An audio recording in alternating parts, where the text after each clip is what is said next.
네, 미국 시장과 우리 시장 분위기는 조금 다른 것 같습니다. 이미 다 노출된 뉴스에 따라서 미증시는 그래도 긍정론에 힘이 실리는 것 같고 우리 시장은 아직도 방향을 조금 잡지 못하고 있는 상황인데요. 오늘 이분과 글로벌 경제 상황 전반적으로 살펴보겠습니다. 신세돈 숙명여대 경제학과 명예교수 자리하셨습니다. 안녕하세요. 네, 반갑습니다. 네. 지금 미증시는 좀 조용한 연말 휴가 분위기, 그래도 좀 긍정적 쪽으로 지금 나오고 있는데 우리 시장 같은 경우에는 지금 대주주 양도세라든지 뭐 이런 상황 속에서 방향성을 좀 잡지 못하고 있는데요. 일단 이제 연준 얘기를 한번 해보겠습니다. 테이퍼링이 가속화가 결정이 되었고 그리고 내년에 금리 인상 3번도 결정이 되었습니다. 좀 어떻게 전망을 하고 계신가요? 결정된 거는 아니고요. 내년에 금리 3번이라는 거는 연준 그 투표를 점도표를 구성하는 18명이 어떻게 보느냐라고 하는 것을 단순히 물어본 것이기 때문에 그게 결정됐다라고 볼 수는 없는 것이고요. 지난 11월 말에 있었던 그 12월 중순에 있었던 연준 회의에서 확실하게 뭘 이야기했냐 하면 12월 한 달 동안 지난달까지는 150억 달러 정도를 그 테이퍼링을 줄일 거라고 했는데 그걸 2배로 올려서 300억 달러로 하겠다.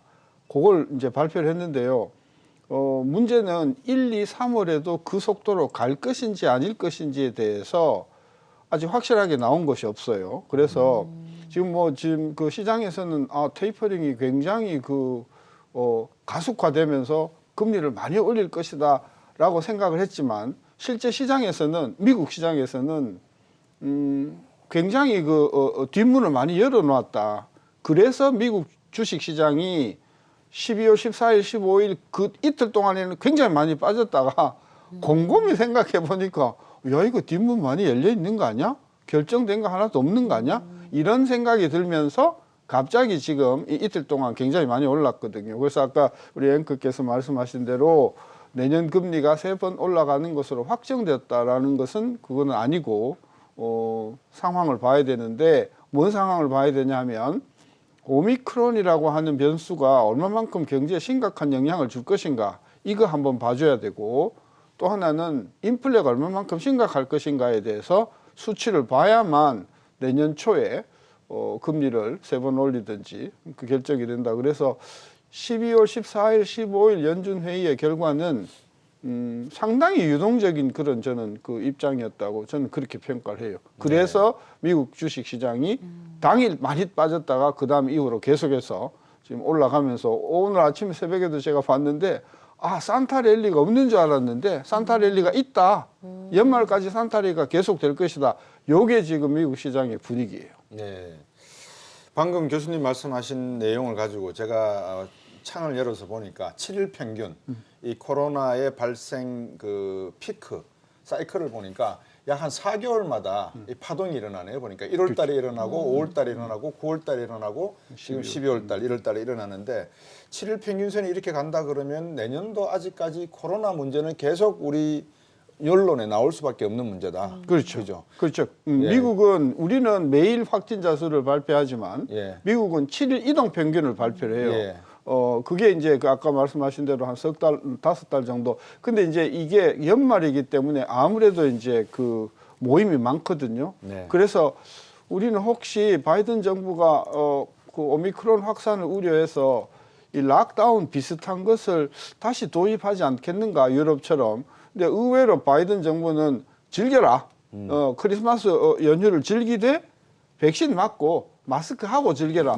그래서 락다운을 안 하는 것으로 봐서 이게 실물 경제에 큰 영향을 주지는 않을 것 같고 문제는 오미크론이 얼마만큼 치명적이냐. 이건 이제 통계가 나와봐야 아는데 지금 곳곳에서 오미크론의 그 효과가 생각했던 것보다는 크지 않다는 그런 보도들이 많이 나오기 때문에 의외로 오미크론 충격은 내년 1월, 2월 넘어가면서 이거 뭐 별로 심각하지 않네. 백신만 맞으면 되네.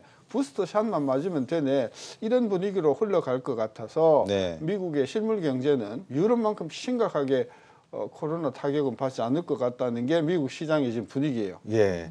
역시 그 사망률 7일 평균선을 보니까 올해 2월 달에 15,000명까지 갔다가 최근 오미크론이 나타났음에도 12월 중순에 한 8,000명 선으로 떨어졌네요, 보니까. 그렇죠. 그러니까 오미크론이 그만큼 중증이라든지 이 치명률은 낮다. 이렇게 가정을 하면 미국 같은 곳은 데이터를 근거로 해서 경제 계획을 세우는데 충분히 유용하게 사용하는데 우리나라는 그런 경제적인 데이터가 부족하고 또 없다 보니까 이게 정책 자체가 좀 왔다 갔다 하는 방향이 좀 심하네요. 어떻게 보면. 그렇죠. 그러니까 기본적으로 제가 지난달에 미국을 갔다 왔는데 분위기는 네. 내가 주사를 맞고 안 맞고 하는 거에 국가가 왜 간섭하는가. 자유네요. 예, 그런 말 그대로. 분위기가 굉장히 많고요. 예. 그다음에 좀 심하게 이야기하면 죽으면 죽으리라 뭐 이런 분위기이기 때문에 예. 정부가 우리나라식으로 막 그 강제로 접종시키고 강제로 뭐 영업 제한시키고 이런 분위기에 대한 저항이 특히 미국의 남부 쪽에서는 굉장히 강하기 예. 때문에 그 민주당 정부로서도 이제 내년 11월 달에 중간선거가 있는데 예. 안 그래도 지지율이 계속 떨어지는데 네. 이것 때문에 또 뭐 지지율 더 떨어질 일이 있냐 그런 차원에서 상당히 그 락다운이나 오미크론에 따르는 실물 경제나 이런 것이 우리나라에서 느끼는 어떤 공포감보다는 미국이 훨씬 더 덜하다. 네, 그렇군요. 네. 그러니까 페드가 긴축 전환이 여전히 좀 걱정거리는 될 수는 있지만 이제 많이 올리지 못할 거란 믿음도 확실히 시장에 영향을 주면서 좀 긍정적인 이유들도 나오는 것 같고요. 또 여기에 또 하나 좀 이슈가 있다면 BBB 법안, 빌드백 베터 이 법안 통과 여부가 좀 불투명하게 나오면서 이게 좀 규모가 축소돼서 통과될 가능성 아니면 아예 법안이 통과되지 않을 가능성도 나오고 있는 것 같아요. 네, 이제 상원의 의석 구성이 50대 50이다 보니까 민주당의 지금 맨신이라는 의원이 계속해서 반대를 하기 때문에 이제 이렇게 되면 통과를 못 한단 말이죠. 그래서 지금 그 대통령도 그러고 지금 뭐 여야 정치인들도 상당히 그 맨신 의원을 설득을 하려고 하는데 분위기는 빌드백 베터의 정책이 원안대로는 통과 절대로 못 된다. 다만 수정된 형태로 통과될 가능성은 매우 크다. 그러면 통과가 어느 정도로 수정이 되어야 될 것인가? 이 부분에 있어서는 특히 그 저소득층에 대한 의료 지원이라든지 이런 부분이 지금 상당히 그 미국 의료계에서 반대하는 부분이 많잖아요. 저는 그래서 통과가 되려고 하면 상당 부분 그 규모를 줄이지 않으면 통과 안 될 것이라고 보고 저는 결국은 통과될 것인데 상당히 BBB 법안의 규모를 축소시키는 쪽으로 서둘러 그 봉합을 해야만 될 것이다. 저는 그렇게 상당히 줄인다면 어느 정도 예상을 하십니까? 지금 한 1조 7천까지 나왔는데 달러. 저는 1조 1천억 1조 1천억 천억에서 1조 2천억 정도 한 5천억 정도를 더 줄여야 삭감을 된다. 하는 그런 게 아니면 맨신 그 웨스트버지니아 주 출신 상원의원이 저는 동의 안 할 것이라고 보고 네. 서둘러 이 문제를 안 하는 것보다는 1조 달러라도 하고 가는 게 좋겠다. 저는 그렇게 봐서 결국은 1월, 2월 중에 지금 이제 크리스마스 휴가라서 지금 다 정회가 되었으니까 1월 초 개원이 되면 서둘러 봉합하는 쪽으로 조금 과감한 그 조정이 있을 것 같아요. 네, 그럼 금리 얘기를 좀 해보면요. 이제 미국의 연준 금리 정책을 엿볼 수 있는 이제 국채 수익률 곡선에 대해서 한번 여쭤볼까 하는데요. 지금 10년물 금리가 오히려 하락을 했습니다. 그러니까 1.5%에서 계속 이제 뚫지 못하고 그 수준에서 박스권에 나아가고 있고, 근데 이제 단기 금리와의 장기 금리와의 이 평탄화 곡선이 계속 이제 나타나고 있기 때문에 이에 대한 우려감도 있는 것 같은데요. 네, 두 가지예요. 하나는 장기 금리가 계속 떨어지고 올라가지 못하는 이유는 인플레가 그렇게 심각할 만큼 우려가 아니라는 지금 배경이 깔려 있거든요. 다시 말하면 인플레가 지금 공급망, 서플라이 체인의 교란이라든지 이런 것들에 의해서 상당 부분 일시적이라고 보고 있고 따라서 긴 안목으로 4년, 5년으로 놓고 보면 장기 금리가 이 물가가 우려가 되지 않을 것이다라고 이제 그게 하나 있고 또 하나는 오미크론 때문에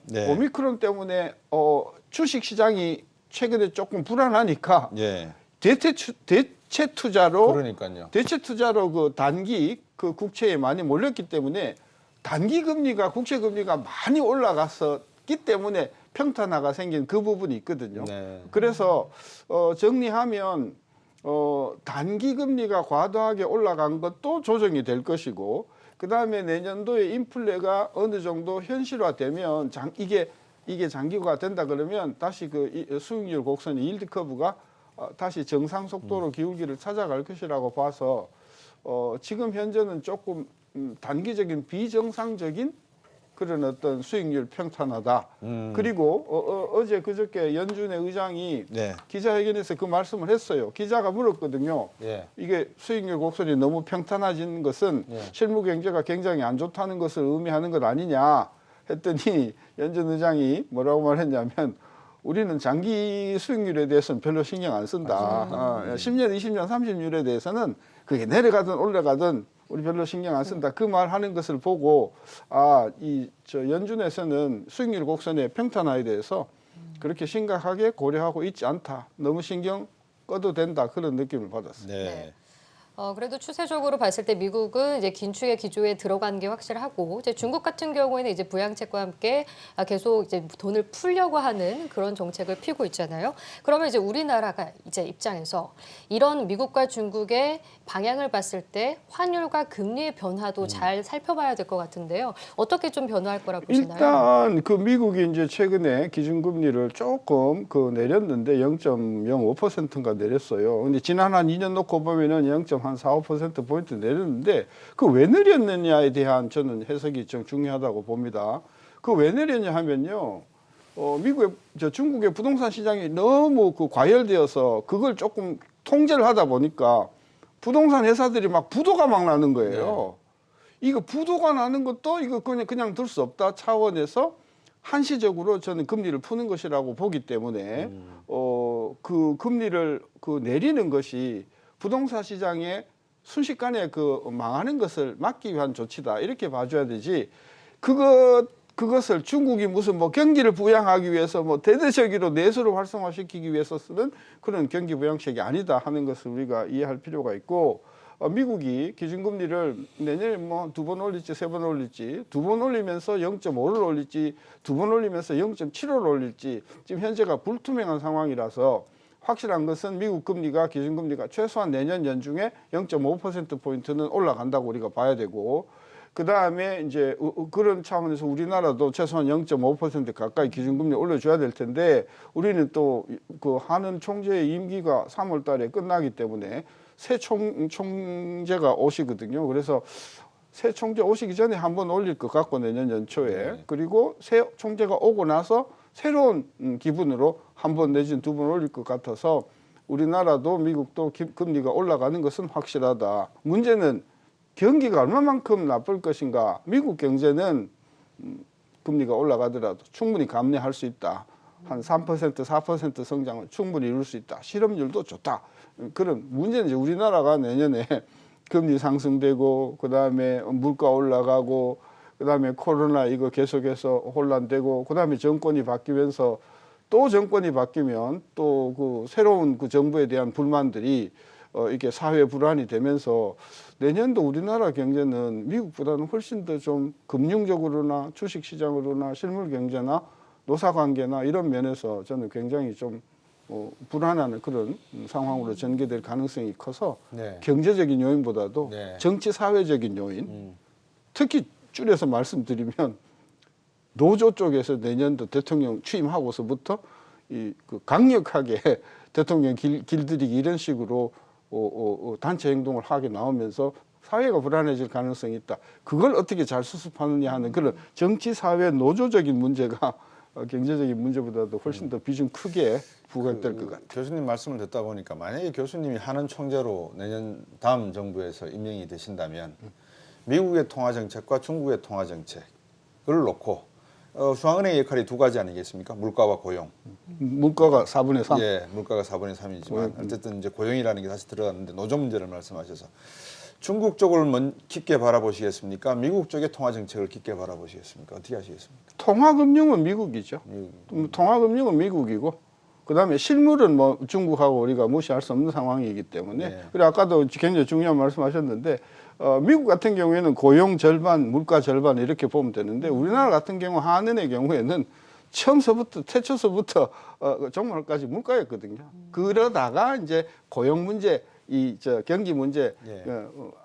이게 끼어든 거란 말이죠. 그래서 한국은행의 역할은 물가를 잡아야 되고 그런 면에서 지난 8년 동안의 하는 총재는 그 금리를 너무 빨리 많이 낮춘다든지 또 물가를 너무 많이 올리는데 통화량으로 기여를 했다는 차원에서 네. 다음 통화 정책을 담당하는 분은 보다도 물가를 2% 안으로 잡아주는 그런 정책을 강력하게 좀 추진해 줘야 된다 그런 생각인 거죠. 이게 통화 정책도 통화 정책이지만 제가 교수님한테 그 말씀을 여쭤본 게 중국 같은 경우에 만약에 원자재 가격이 오르고 뭐 전력 생산에 문제가 생기고 오미크론이 확산에 대해서 공급 병목 현상에 따라서 이 수출 단가가 오르기 시작하면 결국 인플레이션을 수출하는 국가가 돼버린단 말입니다. 지금까지는 물가 하락을 주도를 해왔는데 그러면 물가 측면에서는 중국이 상당히 중요한 하나의 그 동인이 될 것 같고요.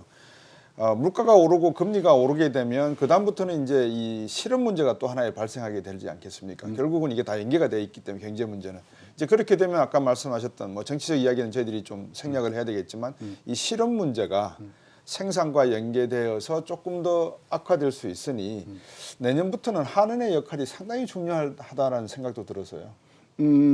그러긴 한데 이제 그 문제, 실업 네. 문제, 실질 경제 문제, 네. 생산성 문제 이런 문제는 한은이 저는 접근할 수 있는 툴이 없다. 전혀 저는 없다. 그래서 한국은행은 물가 안정에 전심을 좀 해주고 네. 그 다음에 이제 뭐 경제부처나 이런 쪽에서 실업 문제나 고용 문제를 해줘야지 한국은행이 뭐 고용 문제 그 다음에 뭐 산업구조정책 문제 이런 것까지 다 다루다 보면은 진짜 아무것도 안 된다. 저는 그런 차원에서 한국은행은 물가만 좀 관리를 잘 해줬으면 좋겠다. 그게 또 그동안에 한국은행의 정책 견지였었어요. 네. 그러면 내년도 저희가 금융시장 전망을 해봐야 될 텐데 일단 연말 분위기는 미국 같은 경우에 지금 좀 산타랠리를 기대하는 쪽도 있는 것 같고 그러니까 우리나라 같은 경우에는 조금 가능성이 좀 적다라는 쪽이 많은 것 같습니다. 일단 연말과 내년 시장 어떻게 전망을 하시는지 궁금한데요. 일단은 가장 큰 문제가 금리 상승이라고 봅니다. 금리 상승에 대해서 지금 연끌해가지고 주식 투자한 분들이 사실 금년도 하반기에 재미를 별로 못 받지 않습니까? 그리고 금리 부담이 계속 앞으로 커진다고 하면 이분들이 할 수 없이 그걸 자기 매물을 내놔야 되는 그런 분위기가 내년에 전개될 것이기 때문에 금리 상승이 저는 국내 주식시장의 가장 큰 변수가 될 것 같고 그다음에 그거에 영향을 주는 변수가 물가를 얼마만큼 잡을 것인가 한국은행이 근데 한국은행이 통화정책을 썼을 때 제 연구에 따르면은 통화를 긴축하거나 금리를 올렸을 때 물가가 잡히는 그 시간이 보통 6개월에서 9개월 정도 걸린다고 봐야 되거든요. 그러니까 지금 열심히 통화 정책을 해도 물가는 내년 말에나 잡힐까 말까 하기 때문에 물가 상승으로 따르는 어떤 그런 여러 가지 소비 비축이라든지 또 심리 불안이라든지 또 우리나라 같은 경우에는 이 노조가 비교적 강하니까 물가 올라가면 대번에 임단협 할 때 임금 올려달라 이렇게 나오지 않겠어요? 그런 관점에서 보면 우리나라는 내년도에 금리 상승, 인플레, 그다음에 이제 임금 상승 이런 것들이 서로 얽혀서 죄송한 이야기지만 주가가 상당히 상승하는 그런 것을 발목을 잡는 요인들이 저는 많이 내재해 있는 그런 그 분위기가 아닌가 싶어서 물론 그렇다고 해서 뭐 수천 종목이 다 안 좋다는 건 아니라 그 중에서도 또 올라가는 것들이 있겠지만 수습 전반적으로 안 하셔도 됩니다. 그러니까 부정적인 건 부정적으로 그죠? 말씀해도 됩니다. 전반적으로 올해와 뭐 썩 저는 그렇게 다르지 않은 그런 장세가 되지 않을까? 예, 간단하게 연끌도 있지만 비투도 있거든요. 그렇죠. 저기 부동산 시장은 어떻게 보십니까? 부동산 시장도 저는 가장 큰 변수가 얼마만큼 그 금리가 올라갈 것인가. 그러니까요. 그다음에 얼마만큼 정부가 대출을 쨘 것인가. 만약에 그것을 효과적으로 쨘다고 하면 상승폭은 저는 상당히 둔화될 것이다. 상승폭이 상당히 둔화되지만 부동산 가격이 지수상으로 네거티브로 내려가는 일은 저는 없을 것 것이다. 그래서 상승률이 상당히 둔화되는 정도로 계속 갈 것이다. 저는 그렇게. 상승률이 둔화되지만 체감으로는 내려가는 것으로 느껴질 것이다. 일부는 내려가는 지역들도 많겠죠. 네. 그리고 올라가는 지역도 있겠죠. 그래서 네. 전체 지수로 보면 금년 수준을 거의 그 보합 상태로 유지하는 그런 부동산 시장이 될 것이다. 저희들이 한 1분 정도 남았는데 환율 간단하게 여쭤볼게요. 1,200원 뚫고 1,300원 간다 아니면 1,300원 밑에서 머문다. 1,200원 확실하게 붕괴가 될 것이고요. 예. 내년 상반기 중에 1,250원에서 1,300원 정도 사이로 평균적으로는 장기적으로 이게 올라가. 왜냐하면 예. 달러가 지금 기초적으로 강세 현상이기 강세니까. 때문에 원화 환율은 1,200원에서 시작해서 1,270원, 80원까지 올라가는 그런 중장기적인 그런 어떤 상승 국면을 보일 것이다. 교수님 말씀에 일관성이 있는 게 주식시장이 좀 안 좋고 또 부동산 시장이 역시 가격 상승폭이 둔화된다는 의미는 이 금리로 쪼우고 돈이 상당히 시장에서 묶이는 상황이 발생하기 때문에 거기다가 어떤 정치적 상황까지 고려한다면 내년도 한국 경제는 상당히 좀 둔화될 가능성이 크다. 여기에 놓고 보면 환율은 오를 가능성이 높은 걸로 그렇게 잡아도 되겠네요. 네, 오늘 말씀 여기까지 듣겠습니다. 감사합니다. 네.